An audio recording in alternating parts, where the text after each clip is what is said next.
saying if you are in these flood areas, do not be home if you don't have to be. Turn off your electricity, turn off your gas if you know how to do that, and just be ready, because if this rain hits these burn areas badly, Boris, it could be as deadly as the fires that we saw over the last few weeks.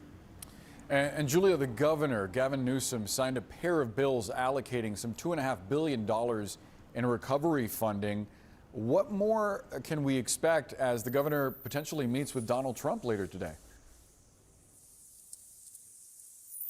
Well, we do know that the governor said he plans to go greet Donald Trump, the president, as he lands here in Los Angeles later this afternoon. He did say that there was not a lot of communication coming from the White House for this visit, but that he was, quote, quite happy that to be on the tarmac and to thank the president, welcome him, to make sure that they have all the resources that they need. $2.5 billion you mentioned there, Boris. That is just one part, a small part of what this state will need to recover. And then Trump making some interesting remarks earlier today. Take a listen.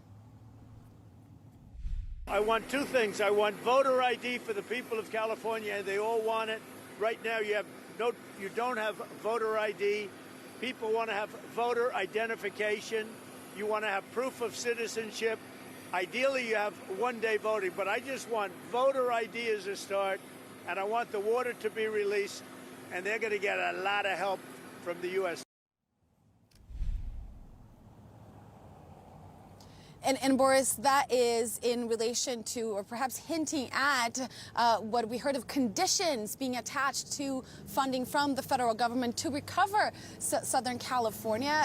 Look, the water claims, the governor has said that is not, there's no reality to that. There's no truth to those claims that there was not enough water. It has to do with something that Trump has said before, that there is water in Northern California that should be coming to Southern California.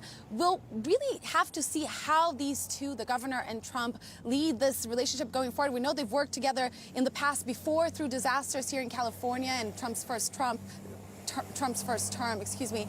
but this will be a test for both of them in this relationship, Boris. Yeah, it'll be interesting to see how these two bitter rivals interact on the tarmac. Julia Vargas Jones from Altadena, California, thank you so much.